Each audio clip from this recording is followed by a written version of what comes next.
Hello and welcome back to Project 380. In this video, I'm adding more components to the fueling system.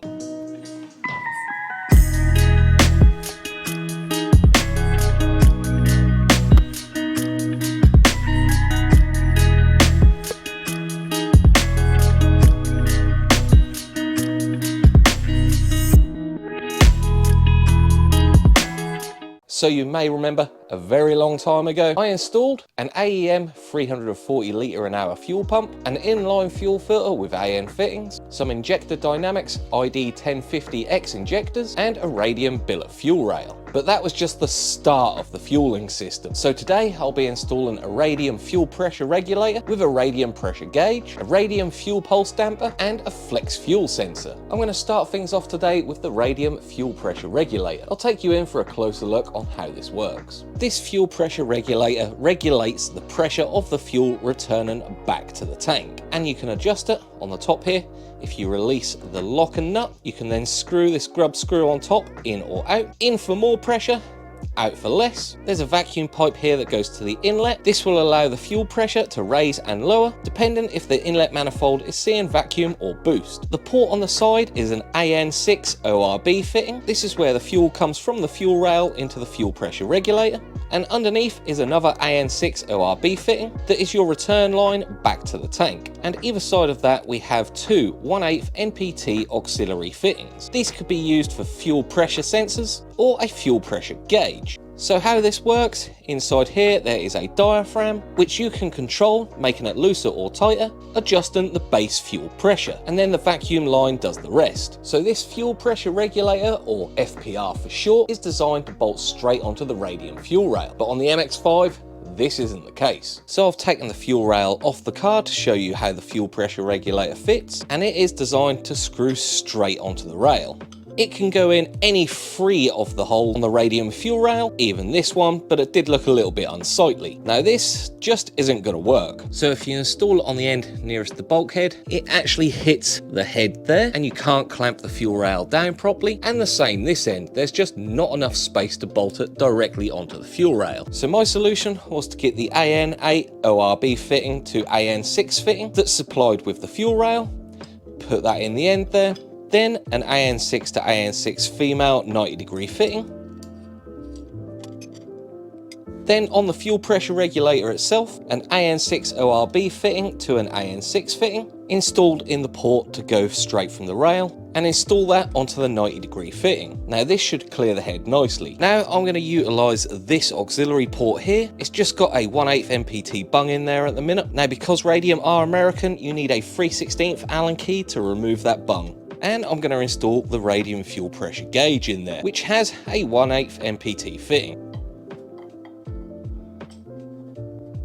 Being an NPT fitting, that should be self-sealing, but I'll keep an eye on it once there is pressure in this rail, and I may have to put some sealant paste on that if it leaks. But now with that there, you should be able to look between the inlet manifold and the head, and should be able to see what fuel pressure we're running. And for the return line out the bottom of the fuel pressure regulator, I've got an AN6 ORB fitting, 90-degree to a compression fit. All the fittings I'm using for this are from Torx. I'll link them in the description down below, but that could be screwed in to the bottom of the fuel pressure regulator.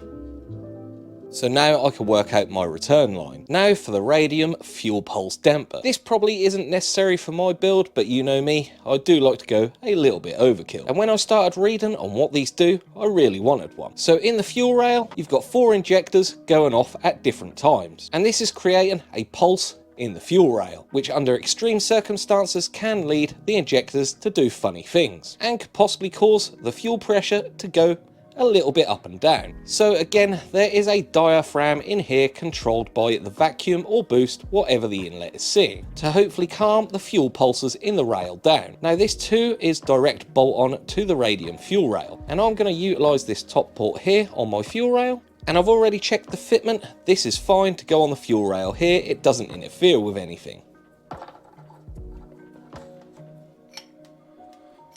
This has got an inbuilt swivel into the fitment, so you can place it wherever you want. In the fuel pulse damper kit, you do actually get a little bit of vacuum hose with a Y piece, and it can be configured just like this, as they can both use the same reference line off of the inlet manifold. To finish the rail off, I've got the input line, which is an AN8 ORB fitting.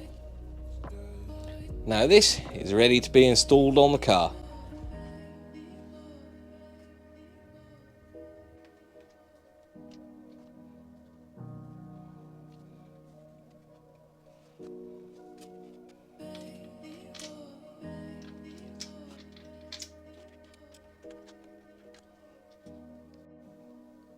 That is looking pretty good.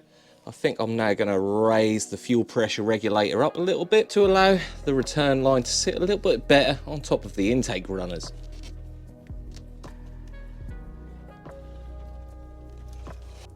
That's a bit better. Now the return line isn't going to be bunched up underneath here. To make the return line, I first need to install the flex fuel sensor. So a few years back here in the UK, we had the addition of E10 fuel. And for a lot of us MX5 owners, that raised red flags. Most of the MX5s just wouldn't run on this E10 fuel. Because the ethanol content was higher, it would lead to running issues and the fuel system basically eating itself from the inside out. Now that's a big issue for me, as there's only one fuel station near me that serves the older fuel, the E5. With me bearing this in mind, I planned this, and my full fuel system is ethanol safe. But if I wanted to chop and change which fuel I use without loading a different map onto the ECU every time, that is where the flex fuel sensor comes into play. This fits on the return line from the rail to the fuel tank, and this measures the ethanol content of the fuel. So if I decide to put E5 in at one day, E10 the next, or possibly E85, this will measure the ethanol content and tell the ECU to compensate for it in the fuel and timing tables. And that all depends on if your ECU can control this and has got the option ports for it. So this is a Continental style flex fuel sensor, and it has the GM style quick releases. So I've purchased some 3/8 quick release fittings that go from 3/8 quick release to AN6, and they simply snap onto the flex fuel sensor,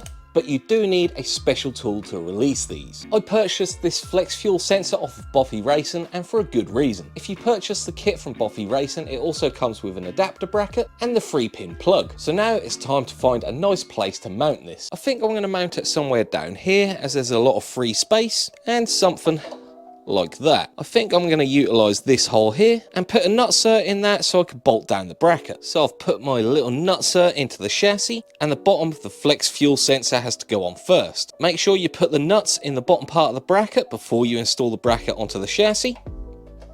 Then you can put the sensor into the bottom part of the bracket, then the top part, and screw it down.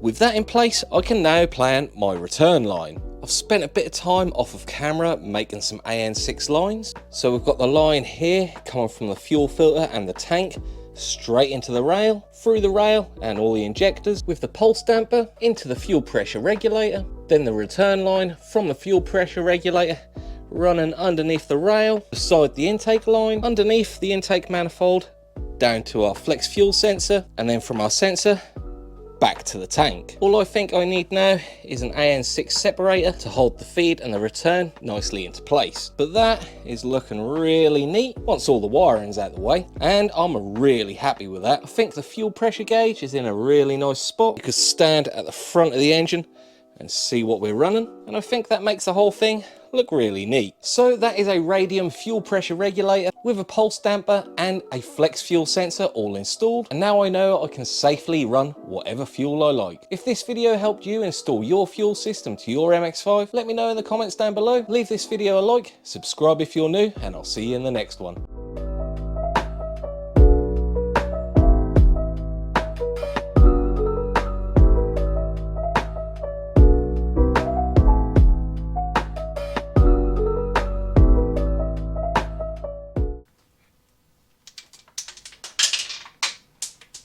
No.